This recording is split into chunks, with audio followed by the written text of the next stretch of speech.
Welcome to another episode of Live with Laura. I'm your host, Laura Hediger, and today's episode, we are going to focus on something that everyone wants, but we don't always know how to get it. Money. Imagine you could be financially free to live your life the way you want to. As I am imagining it, this sounds like the best dream in the world. But there's one guy here in St. Louis that said, you know what? I'm sick of dreaming about it. I am going to do it.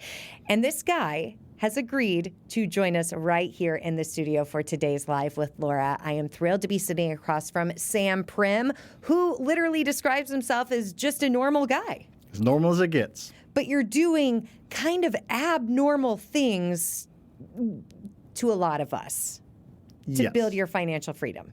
I am. I got a little bit creative and thought a little bit outside the box, but it's nothing that not one person listening to this can't do the same thing. So what do you do?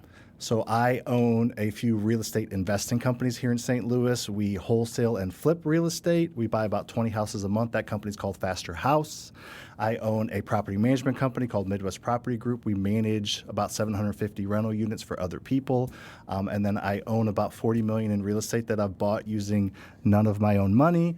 And then I also have an education brand called Faster Freedom where I teach other people how to do all that because everybody can do that. And nobody knows how, so I created Faster Freedom to help normal people learn all that. You just rattled off 4 different things, but in reading your bio, you stopped working a corporate job for 50 hours a week because you wanted time with your family.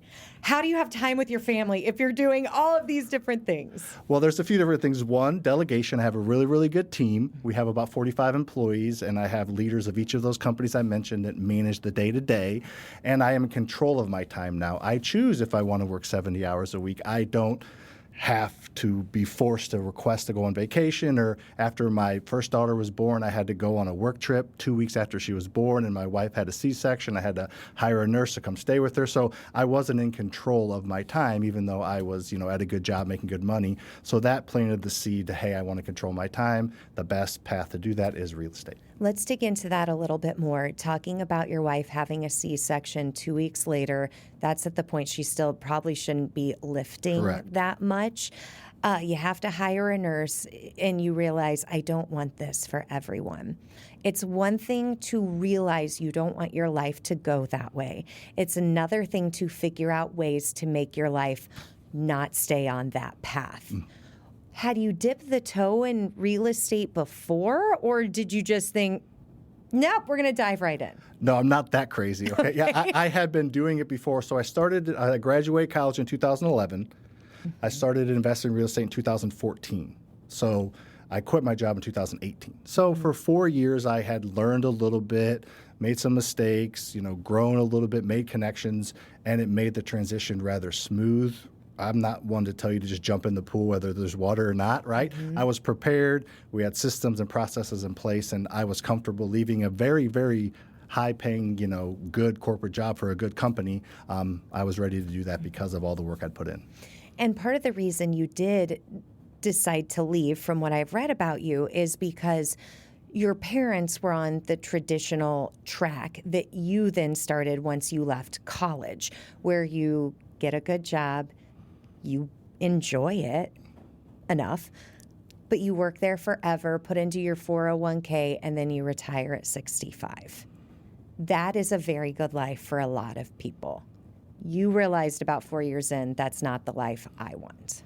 Yeah, I've always kind of wanted to push myself. I grew up playing competitive sports, if that's part of it, and just wanting to push the limits and see what you could do and not accept the norm. I think part of the reason I wanted to not accept the norm was when you're a kid and you have, your parents, great parents, but we wanted to eat once a month to Taco Bell. We all ate for $5. No cable, that's too expensive. We would pack your lunch every day to school, and all your other friends are buying lunch. And not that in the grand scheme of things it's important, but when you're younger, you're like, oh, I can't have this, I can't have this, no cell phone, all those types of things. My dad would, those little brown paper bags to bring your lunch in, he would take his lunch every day to work in that. Then he'd fold it up and bring it home.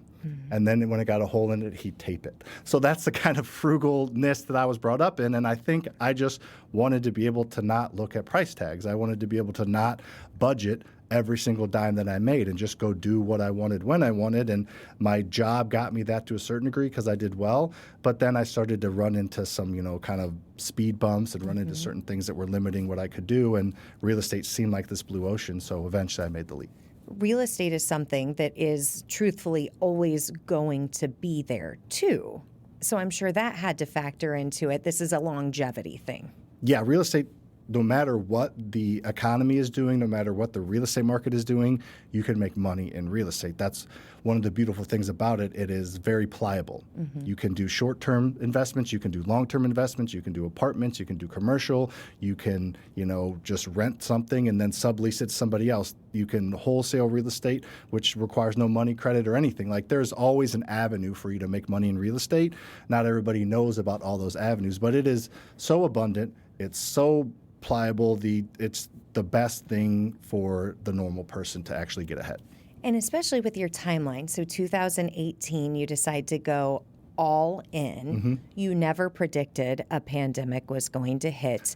And with the pandemic, you never predicted interest rates falling to what they were. Was that time in this country even more of an opportunity for you to get more rentals acquired in your portfolio? Yeah, 1,000%. So yeah, I did not know that was coming. It came and everybody freaked out because what do we do? The whole world's shutting down. Is real estate even what's it going to look like on the other side of this? But then pretty quickly I realized what interest rates were doing and what people having stimulus money in their pockets meant. And from basically summer of COVID 2020 until probably early 2023, my business had never did more. From the social media growth to the buying the rental properties, we probably bought $20 million in real estate in that time, to flipping, to everything. That just was like the golden age. And then recently it's been rough, as we kind of talked a little bit with the different businesses. It's nice to have them. But yeah, that was a really, really unexpected, shoot off like a rocket time frame for me, which was cool. So everything that you're talking about, I'm envisioning a movie, because still to normal people, this just does not seem obtainable. Talking about 20 million, 40 million in the overall portfolio. So please make it easier for me to understand. Our listeners and viewers are much smarter than I am. So dumb it down for me and how this really all did transpire. And especially because I think you said you didn't use your own money? Correct. Whose money were you using? Okay, well, all right, so let's start with my very first rental property. Okay. How about that? So it was 2014, and I just got done reading Rich Dad, Poor Dad, which was it's a pretty famous book about just getting ahead and learning what assets mean and equity means and all those things. So I decided, me and my business partner Lucas decided we wanted to invest in real estate. So 2014, we realized we wanted to buy rentals, but we didn't have enough money to buy rentals. So we decided to do a flip. I understood that you could borrow money to buy a house and sell it. I'd watch, those HGTV shows, Flip or Flop, those. They borrow money, they buy a house, they fix it up, they sell it, and then our plan was to take that profit and put that into a rental. Because the goal was never to quit our jobs at first. The goal was just to buy rentals. I knew if I bought 10 rentals, I'd be pretty financially set when I retired at 65, which was still the goal in the plan at the time. So I bought a property for $77,000 using a private lender's money. So he said, I'll give you $100,000 to buy and fix up a property. You give me a 12% return on my money. So I bought it for $77,000 with his money, and it needed about 40 grand worth of work. And you can probably do the math. That's not enough money. Right. So we ended up just doing pretty much everything ourselves. So by the time we were done, we had $100,000 about in the deal. And the property appraised for $125,000. The bank said, this is worth $125,000, and we owed $100,000. They said, we will give you a loan for 80%, just like you could go on your personal house. So they said, we'll give you a loan for $100,000. So I took that money, paid back my private lender plus interest, and now I owned a house that was worth $125,000 that owed $100,000 on, that was getting rented, and the rent just covered all the expenses from then until now. And guess what? In 2014, it was worth $125,000. It's in Maryland Heights. It's now worth $275,000. In 2014, the mortgage was $100,000. Now it's $60,000. So I have $215,000 of equity in one rental property I bought. Creatively, took time, effort, energy. It was a lot of issues and blood, sweat, tears, all the things, but one rental property, $215,000 of equity that I use any money to buy, and that doesn't include the cash flow over the years, the tax savings, and all those other kind of benefits that come along with it. You said you fixed it up yourself, though. So that... I mean, as much as I could. Like, I painted, did the landscaping, tore everything out, but we hired people to do like the plumbing and like those kind of things we hired out. I think that's what's so intimidating to people because, yeah, I've watched the HGTV shows and I sit there and watch Joanna Gaines go in there and chip with the sledgehammer. And I'm like, my husband and I can't do that. So we already feel like there's no way we could ever handle anything like this. You 1,000% could. You have two options. One is to hire a project manager to manage the project for you. They're all over the place. They hire the flooring. They get the 3 bids on the flooring. They get the 3 bids on the foundation work. They get the 3 roof bids, and then they just select the best option for you, and they charge a fee. So that just comes out of the rehab budget. Or you can just manage the project yourself, which you're organized. I see your sheet. I see your numbers. You could 1,000% do it. You just need to kind of know the order of operations of how to rehab a house, and then it's get a bid on the drywall and go with the lowest or the best option. Get a bid on the painting. Like, you don't have to do anything. Some of the biggest rehabbers I know don't even know that righty-tighty, lefty-loosey. Like, you don't have to be super handy to do it. I'm with them. Okay, so that is number one. That's 2014. 12 years later, that $125,000 house you said is now $275,000. Yep. When do the next projects start coming in? And are you now handling all of these different buildings in different communities all at the same time? So that was about all for that first year. Like I said, our original goal is to buy 1 house a year for 10 years. So we kind of beat that. And so year 2, probably bought 3 or 4 properties. And then we decided that was probably 2015-16 timeframe. And we maybe had 8 or 10 rentals and like looking pretty good. But we thought like maybe let's quit our jobs now because this is kind of cool. But when you buy real estate, how we do, you don't cash flow very much. That's the biggest misnomer that people have. What does cash flow mean? So yes, cash flow is how much you keep in your pocket. So Okay. it's rent minus all your expenses, whatever's left over. Okay. So if you are thinking that you're going to cash flow $1,000 a month in your pocket owning rentals, you're just not. It's like a couple $100. And most people say, I'm not going to put in all that work, borrow the money, fix up the property, have all the rehab, have everything going on for $200 a month, and they don't buy rentals. But you have to peel back the onion a little bit further. We talked a little bit before we went on the air. The property's going to double in value in 15 years. Historically, it's done at every single 15-year increment. The tenant's going to pay the mortgage down. You get a little bit of cash flow, and then you save a lot of money on taxes. So it's a long-term gain. People are willing to put $500 a month in their 401k, but they're not willing to make $200 a month to own a rental property. So it's just a mindset shift. We're all told to avoid that debt and avoid that fear, and that's too big. We can't do it, even though I promised you could do it. And what's so interesting is you go back to your humble beginnings of watching your dad be so frugal, and you look like you're pretty basically dressed right now. I would assume you are going to be comfortable speaking to your own kids about different ways to bring in money so they can have more freedom. Yeah, for sure. My daughters love being on my my TikTok and Instagram and things. They like being on there every once in a while and having posts of them on there. And yeah, I'll be very comfortable talking about that with them just because I think that the more comfortable we are talking about money, the more it'll be on the forefront of everyone's mind and the more we can all collectively learn together. Back in the day, talking about money wasn't a thing. No. You never talked about money with your parents, right? So I think each generation is going to get a little bit more comfortable with it, just like we are as a society with everything. And we're getting more comfortable making money in different ways. Yeah, because you used to be able to go to work, have a decent income, potentially a one-income family, and still have enough money to send people to college. To like that, it's just the way of the world. People don't make enough money to save enough money to live well and invest. That and invest is gone now because just the cost of living. So you have to get creative and think of other strategies. And what's a better strategy than the one that creates 90% of millionaires ever? Real estate. That sounds pretty good to me.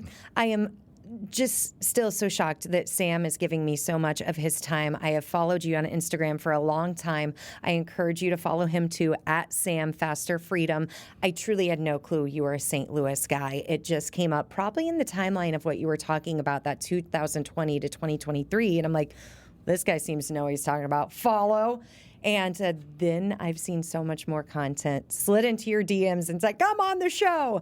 And that's where I want to take a pause, because I would like you to follow at Sam Faster Freedom, get to know him a little bit more. Again, he calls himself a normal guy, except most normal people are not called liars by one of the biggest budgeting gurus in the world, Dave Ramsey.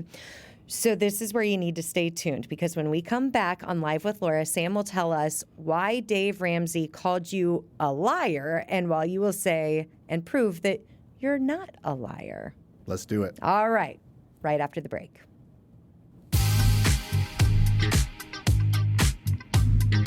I am thrilled that you are spending part of your great day here with us on Live with Laura. I'm Laura Hediger, sitting across from Sam Prim, who somehow got on, not somehow, you're doing big things with a huge following.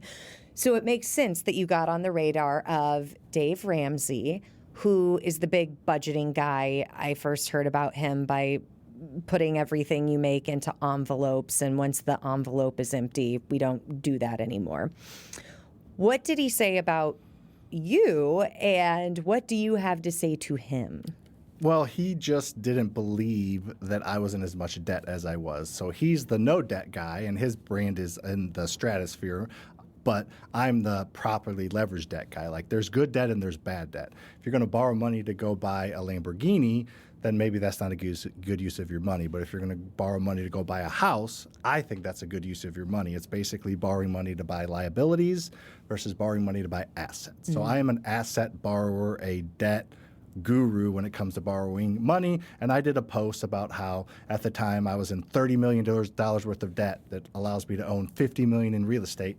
And he saw that, or one of his team members saw that, and he looked at it, and he just for a couple minutes on his show just kind of made fun of me, said that I was a liar, said you don't have to be an FBI trained detective to see that I wasn't telling the truth. There's no way that I could be in that much debt. There's no way that I could own that much real estate, and basically just kind of like little boyed me, like the little kids do on the basketball court, little boyed me for a few minutes, and it was fine. He's a massive brand, so I responded with a few videos and reached out to his team, and they never got back to me. But it's just a difference in preference. So. And what was this timeline? This was like 2023 probably time frame, yep.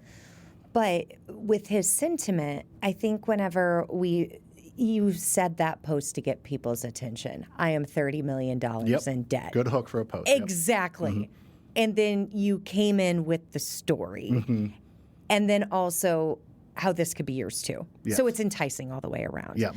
But again, when I see someone post I'm $30 million in debt, you do start to think, what is not adding up? Yes, I could see that. And that's the tricky deal with social media. They're 15-second posts, they're 45-second posts, they're just a couple sentences. So it's a little tricky, but the whole point is start out with saying you're in $100,000 worth of debt, like I did. It started with 100. It didn't go to 30 million overnight. A lot of people say no bank would give me 30 million. Well, a bank probably wouldn't even give me 30 million right now, just at one go. So it's slowly, methodically over time, buying good assets with debt and having it accumulate, and that's the power, is growth. So remind me, how many homes, properties, apartments do you currently own? About 200. Okay. So are you dealing with 200 sets of tenants every month? I am not. My team is. So yes, my team is, as well as we manage for other people as well. But no, I haven't talked to a tenant in probably 5 or 6 years. I did at first. I did all this stuff myself. Approved tenants, looked at property, all of that stuff. And let's get into that part of this conversation. I bought my condo in 2016. Met my husband the first week that I lived there. He currently owned a house. I say owned. I guess maybe I didn't. The bank was owning it technically with the loan and all of that. But it was in my name, had a mortgage, all that jazz. We get engaged, move in together, and we really went back and forth on what do I do with my condo. Okay. And ultimately, I was already at Channel 4. My husband was still in training, in healthcare training. And ultimately, it came down to, with my crazy hours and his insane schedule, how in the world could I possibly handle a tenant calling me at 2 a.m. because their toilet's broken? I think that is a very normal thing to think about.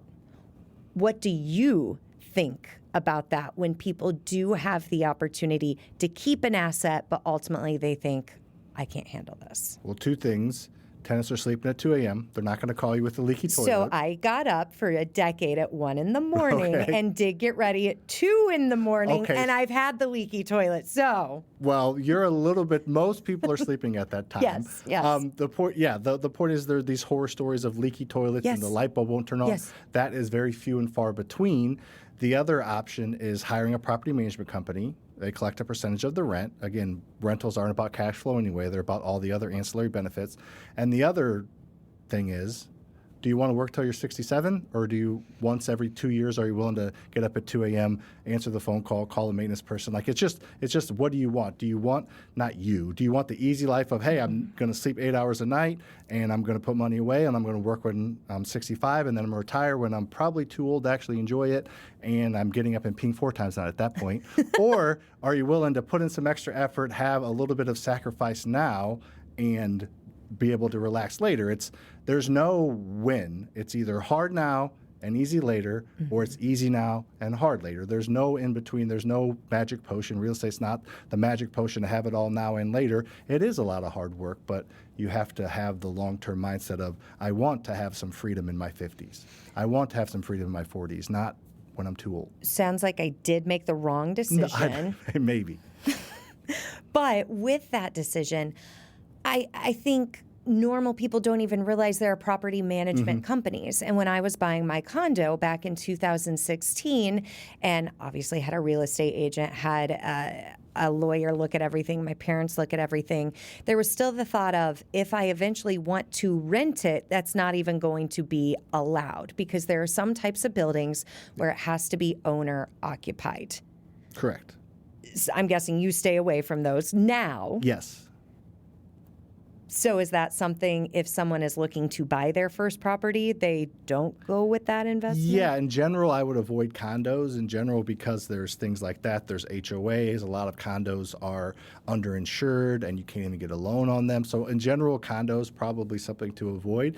But yeah, there's always a solution though. If you bought that and you wanted to rent it and you did, and then it came out with some bylaws saying you can't rent it, you can just sell it. You know, there's always an out with real estate. It's a beautiful thing. You can keep it, you can sell it. If you do it the right way, there's always going to be some equity to tap into. So it just gives you a lot of flexibility. So you don't have to do one thing with real estate. And something with you in the last few years, you have diversified what you do to build this faster freedom course that people can get, and it gives them the path to how to figure all of this out. Yeah, that's the whole thing. Everybody complicates everything. You're going to go online, you're going to see somebody saying, only do Section 8 rentals, only buy RV parks, only wholesale, and everybody's trying to just shove something down your throat to get you to give them money. In reality, I try to simplify it.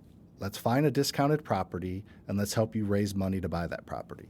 Then after that, we can talk about doing a midterm rental if you want, or we can even try a short-term rental, or you can go the Section 8 route and rent it out, or you can flip it if you want. You can do anything you want with it, but let's just find the discounted property and let's find other people's money, and then we'll figure it out from there. So I try to simplify it, which gives people a little bit more understanding, I feel like. So are you very connected to St. Louis real estate agents?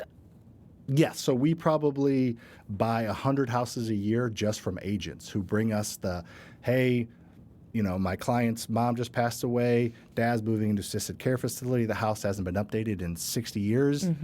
I can't, as an agent, I can't even sell this because it's not livable.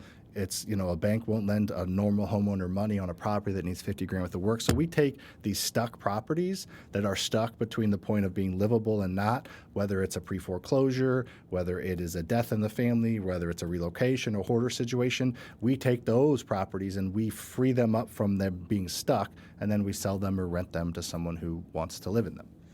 So with that, do you ever come across an opportunity where you just say, you know what, this needs to be a tear down? It's not even worth your time. Yeah, every once in a while we do that, and we know a lot of the great home builders here in St. Louis, and we'll say, hey, go check out this lot. What do you think about it? How much will you pay for it? And then we try to, make a little spread and connect them. And now somebody doesn't have a house next to them that is falling over. They have a brand new house because a builder bought it, fixed it up, and guess what? Their value of their house just went way up. Mm-hmm. It's been a very interesting time, it sounds like, in real estate, just over the last 2 years especially. Wasn't there a big overhaul in 2024? Well, there's been a few different overhauls just with from basically end of 2022, mid-2022 on, interest rates have been skyrocketing. Real estate taxes have been skyrocketing because values went up, insurances went up. The last 2 or 3 years in real estate's been really, really tough for a lot of different people, us included. But I just try to look at the long-term picture. It's cyclical. There'll be time again when it's a little bit more affordable. Interest rates eventually will go down. The government or somebody will figure out how to subsidize insurance to a certain degree. They're talking about property taxes going away eventually. So it's just always a push and pull and cyclical thing. I try to have perspective and just look at the bigger picture and just, it's going to work itself out. This isn't the end of real estate. This isn't the beginning of real estate. It's just a blip on the radar. And with that, with it being so interesting in the last few years, it has been a lot harder for families to get loans, to buy a house. Student loan debt is still insane for a lot of people too. So renting is still very, very enticing for many, many families out there. Yeah, and St. Louis actually has a very, very high home ownership rate compared to the country. Last I checked, it was around 70% home ownership rate, which is much higher. So you're right, some people want to or have to or need to rent, so it's nice to have what is in demand, have those rental properties to be able to provide those for people. Because like you said, this is the first time since I've been doing this that first-time home buyer price point is the one to avoid. Like $0 to $400,000 price point in St. Louis has always been the bread and butter. Buy it, rent it. You have multiple options there. You'll cash flow. But with the affordability of first-time home buyers being at an all-time high, first-time home buyers can't buy. So it's actually that $500,000 to $1 million price point, people buying their second home that have hundreds of thousands of dollars that were in their first home. That is the price point to be at right now, which is just like flipped like about a year ago. So that's been interesting here in St. Louis. But it's also so interesting because when you think about moving, and now I want you to speak as more of a home buyer, okay. You think, well, I can't buy a house unless a semi-house because then I'll have the money for the down payment. So which do you put first?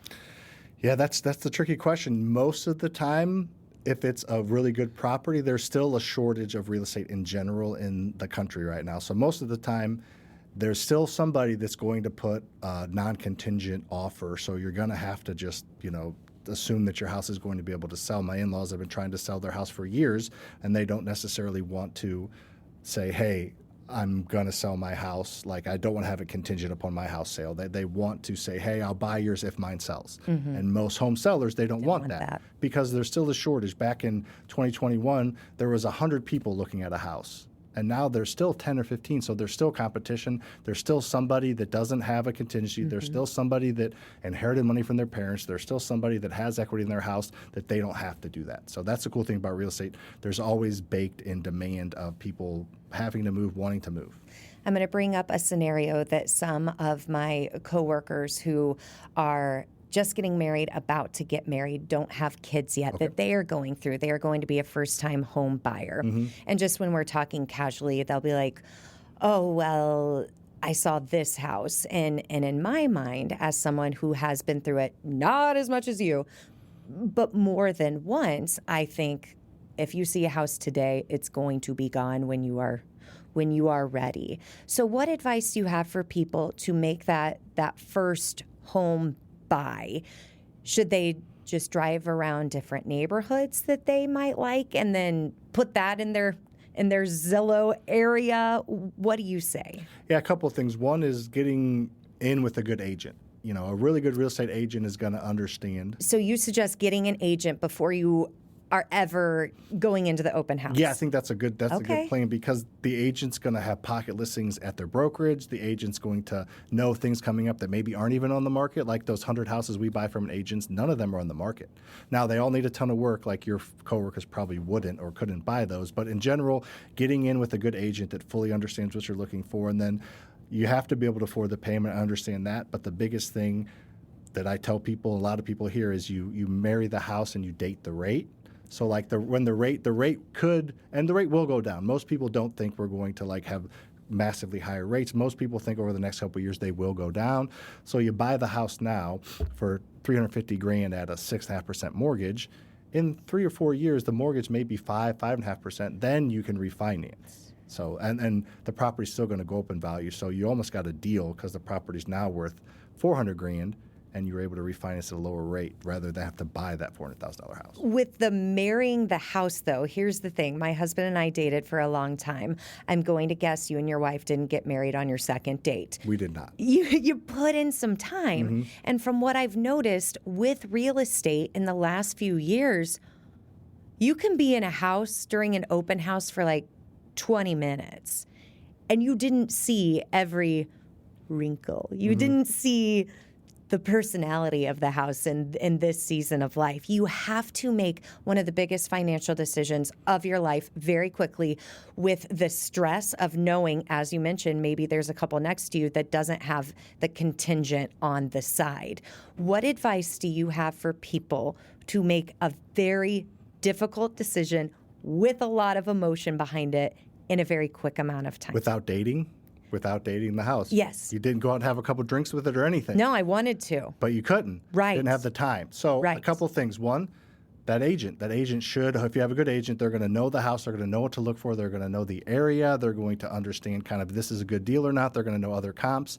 And another thing is, even if you have a non-contingent offer, you can still get a house inspector in there. So it happens quite often to where somebody will get a house under contract and they'll have a professional inspector climb on the roof, go in the attic, look in the basement, and just confirm all those wrinkles that you couldn't see. And then at that point, the contract is going to be contingent upon that. The bank wants it. So at that point, you can, hey, I didn't see that the roof needs replaced. I'm either backing out, or I need a price reduction, or I need a new roof. So you do have some flexibilities. That's not a prenup. I'm trying to think of another analogy. Okay. But you do have some type of flexibility. I'm not an open engagement, but you do have some type of flexibility that you're not like, go to the open house, put an offer that day, and you're buying it no matter what happens. You do have some flexibility. I'm so glad you mentioned that, because back in the COVID days, where I feel like people were trying to buy houses quickly because the interest rates were so low, we heard the waive the inspection, Yes. waive the appraisal. That was a weird time. I actually sold my house in beginning of 2022 before I built another house right before interest rates went up, and I got an $80,000 over ask offer. They didn't even look at the property yet. What? Yes. So I timed it. I got lucky. I timed it right before interest rates went up. But that was a rare time. That was an 18-month period we will never see again. Even 2006 and 7 weren't that crazy. That was a very, very unique time. That was a black swan event. We're not going to see, just like we're not going to see a crash for a long time, we're not going to see that hot market for a long time. So you're right. That was a weird time. So that's amazing for you. You got 80 over asking. Without even walking it. But is that a good decision for most people? It's not a good thing. It's not a good thing. Obviously I enjoyed it, but again, taking a step back and look at the big picture, that's not a good thing. Those are situations that are not good for anybody. You know, the real estate value is going up so quickly, and Yes. then property taxes follow and insurance follows. So that was not a good time. Obviously, I took advantage of the market and wasn't going to say no to that offer. Right. But yeah, it's not. That's not healthy. We want a healthy market. I've learned so much as someone who likes to just occasionally scan Zillow and watch the HGTV shows, The Selling Sunset. I'm guessing you don't wear the weird outfits that they do. You don't know me that well. Maybe I do. Okay, maybe he does. I don't know. All orange all the time. That's what half of those people are wearing.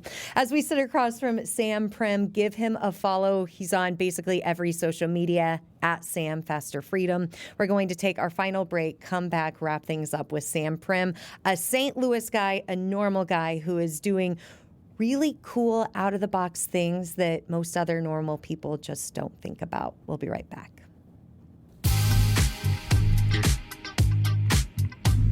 We have a few more minutes with Sam Prim, who owns 4 businesses, all located in O'Fallon, Missouri. Yep. What's it like being a business owner in the St. Louis area? It is awesome all the time. No, it is great. Every minute of every day. It is great. Having employees and having team members is the best and the hardest part about owning a business. The cool and uncool thing about how we've done it is my business partner, Lucas, we actually went to middle school together and high school and college. We got in bar fights together. We fought each other. We've been through a lot, and we decided to start a business together. And I would say probably 20% of our employees we've known for, like Andrew, one of my employees I met in kindergarten. So we've known. So you go to work with your friends. There's some upside to that and some downside to that because I don't have a ton of free time. But I'm hanging out with my friends a lot of the time at work. So setting the right expectation, communicating properly, setting boundaries, and it can work. But I know a lot of people say keep the work and family kind of separate. I'm from a small town, and so I love Andrew, kindergarten. You know everything about this guy. You've seen every phase of him, but you trust him then. Yes. And having trust in your employees, especially when you are facilitating so many different things, that is so key. Yeah, you get that buy-in, that loyalty that you can't get from an Indeed hire, or you can. It just takes years to develop. So we don't hire all of our friends, but the ones that want to work with us, understand the expectations and communication, and then we'll teach you a skill, or we'll hire somebody to teach you a skill, or we'll work together to learn the skill. But I don't have to worry about you taking any money off the top or not showing up or not putting in your effort, because you get that a lot with people you don't know. So you know the character of those that you already know. Let's have the conversation evolve into that just a moment. Since you have hired people and undoubtedly fired people, what are some of the best qualities you look for in making a new hire? One of the biggest things I look for, and this has its pros and its cons, is I'm really about, are they going to work hard? Again, like we can teach you a skill, we can try to train you up however we can, we coach you up or coach you out kind of thing. But the biggest thing I look for is someone that's willing to work hard. So we like to hire slow and fire fast. As rough as that sounds, I promise you, every one of the people we've had to let go probably should let go months ago. So we're definitely don't do it too quickly, but we try to hire slow, fire fast. But we usually there's a person behind that, and that you get to know them a little bit even if you don't know them well. So it makes it a little bit more difficult. But I love when the universe sends you signs, because as I was doom scrolling last night, my 3-year-old was screaming. I came across that exact quote, hire slow, fire fast. I had never heard it.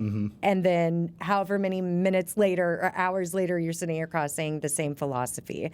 This was also from a business owner. Very fascinating.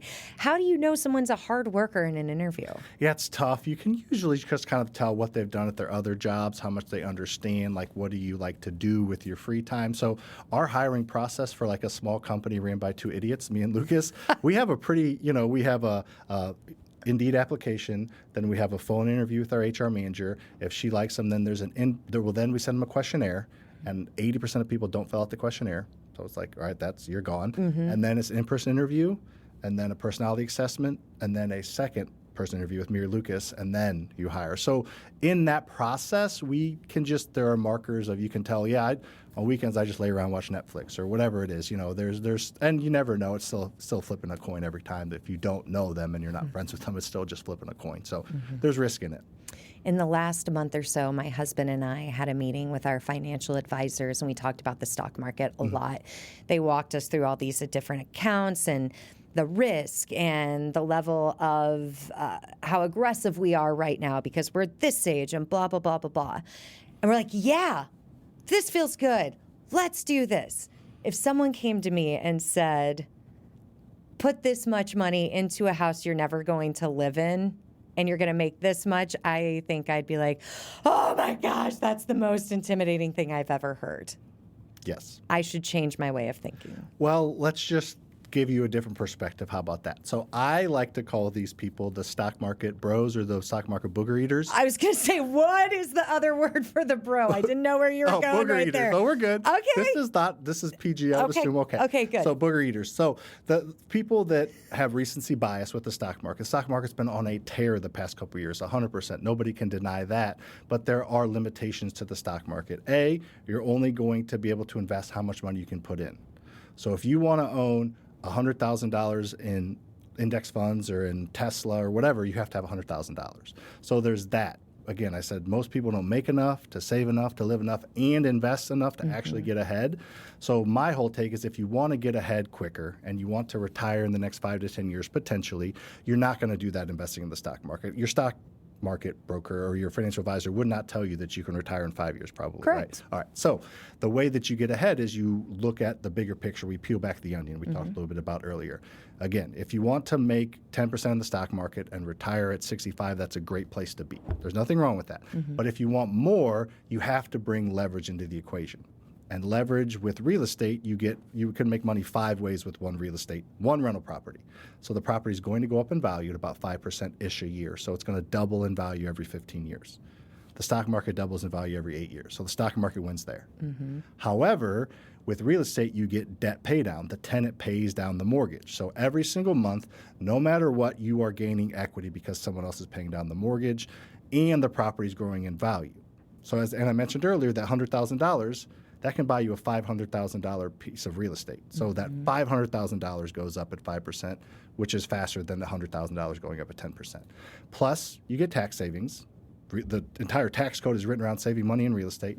Plus, you get a little bit of cash flow, and then you get the leverage angle of using 20%, 5%, 10% down, or no percent down. We're not going to get into that, but you can buy real estate using none of your own money. So my return on my rental is infinite if I use none of my own money. Your return on the stock market is 10%, and that's great, but that's not going to get you out of retirement anytime soon. So if there is something that people listening and watching can do today, if they've flirted with the idea of getting into real estate investments, what should they do? I would say start to get around people that are investing. We talked a little bit earlier on the live segment, but it's just, if I want to get better at something, I'm not going to talk to someone who's never done it before. So get around other people. You can follow me on social media, as you mentioned, but follow other people that are doing it on social media. Listen to podcasts about people that are doing it, and just get a comfortability with it, because you're not going to take action if you're not comfortable or confident. And what breeds comfortability and confidence is just more knowledge. So just increase your knowledge on that. If I want to get in really good shape, I'm going to get a nutritionist, I'm going to go to the gym, I'm going to work out, I'm going to have to get uncomfortable and tear my muscles so they can repair themselves. I'm going to have to not eat that ice cream bar that I like to eat at night. So it's just part of the process and journey. I just think knowing that on the other side of all this uncomfortableness, this learning, this knowledge, it's a proven commodity of real estate. It makes all of that worth it. And the biggest thing is just following somebody else's path. You don't have to, if you want to flip your first house, you could do that without guessing one time. You could know what it's going to be worth when it's fixed up. You could know what it's going to be to fix it up. You can know how much money you have to borrow. And I know it's a lot, but it's a lot more knowns to it than just hoping that NVIDIA is going to keep going up because the AI bust hasn't happened yet. There's so much more known in real estate than there is in pretty much any other type of investing. We talked off camera, me coming at you with buts. Okay, do it. I take whatever interstate any given day, and you start seeing these neighborhoods being built. And in my mind, I keep thinking, we're eventually going to run out of land. There's not going to be any more to build. So for that but, it's already being built. What do you say to people like that? Perfect. You own something that's in small supply. If they stopped issuing new NVIDIA stock, everyone would say, I'm going to go buy more of it because it's going to go up. Simple supply and demand. So that's a beautiful thing about real estate is you're right.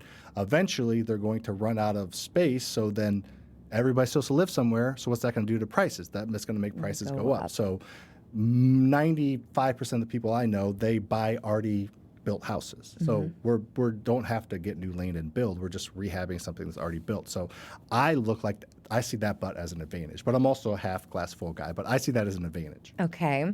What about for the people who are just so nervous in making the day-to-day work, as in I have to get my kids to school at this time, and I do have to be at my job from 9 to 5 and then pick up the kids. And oh yes, I have aging parents, but I have no time to learn anything about it. Yeah. How do you help that but? Well, that's where I do try to do a lot of stuff online with social media, and kind of the course you talked a little bit about earlier is helping you be efficient in your limited spare time. We all have limited spare time. Everybody's busy. Everybody has a lot of things going on. So if you can take those 3-4 hours a week, I'm not talking a day, and efficiently use those by like consuming knowledge that's going to move the needle. Hey, I want to know how to go find an off-market property, a distressed property that there's equity built in. So just focus on just that, follow somebody that's teaching that, and learn that skill. It's when you try to bite the whole apple is when it can get overwhelming. But if you break it down into little bite sizes, it's not near as overwhelming. So for that, but I would say I agree, but my but is, do you want to be working until you're 65 or 70? We have to have some sacrifice. Mm-hmm. Don't watch 5 episodes of Keeping Up with the Kardashians. Watch 2 and watch some useful YouTube videos along the way. I feel personally attacked. Yep. Mm-hmm. You started all of this in 2014, went full-time in 18. Yep. What is the biggest lesson you have learned from the moment you said, I'm doing this full-time to now? The biggest lesson I would learn probably is the biggest one though is failure is part of the process. Like I think you messaged me after one of my failure posts, like some of the L's that I've had. Mm-hmm. So many people avoid failure. They're like, I don't want to fail. And unknowingly, they're avoiding success, because literally failure is like one of the steps you take to be successful. And guess what? You don't take it once. You step in it. I'm not going to say what you step in because this is a PG show, but you step in it all the time. So it's like an oxymoron almost. Someone's like, I don't want to fail. I don't want to be embarrassed. I'm not going to fail. And that guarantees they're not going to be successful. So you just have to be okay with failure. Mm-hmm. You have to accept it. You have to learn from it. And then you're not invincible, but like, what's going to hurt you? You're going to lose money on a deal. I lose $20,000 a month on a hotel I bought in Branson, Missouri, which is one of the dumbest things I've ever done because it was a horrible investment. Yes, that's a horrible failure, but I've had way more wins than that, so I can absorb that. I'm okay with it. Mm-hmm. And having that attitude, I think, has got me to where I am. And we appreciate your transparency on that because, again, those are sometimes things we forget when we look at someone who is successful doing something so interesting and big and out loud. You forget that you probably did stumble quite a few times to get to where you are. Mm-hmm. Yes. No, it was not a smooth journey, and it's still not a smooth journey just because everything's evolving. And that's part of, if you want to do big things, you have to be willing to fail. Everybody that anyone looks up to that's made it a million times bigger than I have, even our friend Dave Ramsey, he went into foreclosure and filed bankruptcy. That's why he's the no debt guy. So everybody fails. It's just, do you get up and do you learn from it? And are you not too ashamed about it? Because everybody does it. And then what are you the most excited about for the future of investing in real estate? I'm excited about things to get a little bit easier again. It's been a tough couple years for us and everybody in the industry kind of. So I'm excited for things to get a little bit easier again. And I'm also excited to see what kind of this technology with AI and like smart contracts and like even like, some of the crypto things that like how that's going to delve into space. There's a lot of talk of you can go buy rentals if you just buy a share of it with crypto or something. There's a lot of different things that are going to happen with technology and real estate. So I don't know what that's going to be like. I have some thoughts and I'm excited to pivot and weave with it, but I'm excited to see what that's going to do. Okay. How about you come back on and you can explain it more? I will be glad to do that. I've learned so much. I love the energy that you have. Keep posting. Again, I don't think I'm going to go buy my first rental property today. Dang it. I missed out. Maybe tomorrow. Okay. I'm a glass half full person too. But I so appreciate you guys. As Sam mentioned, spend some time learning about different things. And the fact that you listened or watched this podcast today, you are doing exactly that. And who knows, maybe it even gives you the motivation for whatever you had been thinking about, whether it was real estate or not, gives you the nudge to take a step in the direction of seeing what could happen. Everything I've learned is figure-outable. That's a word I use all the time. Figure-outable. All right, friends. Until next time, thank you for listening, thank you for learning, and thank you for being Live with Laura.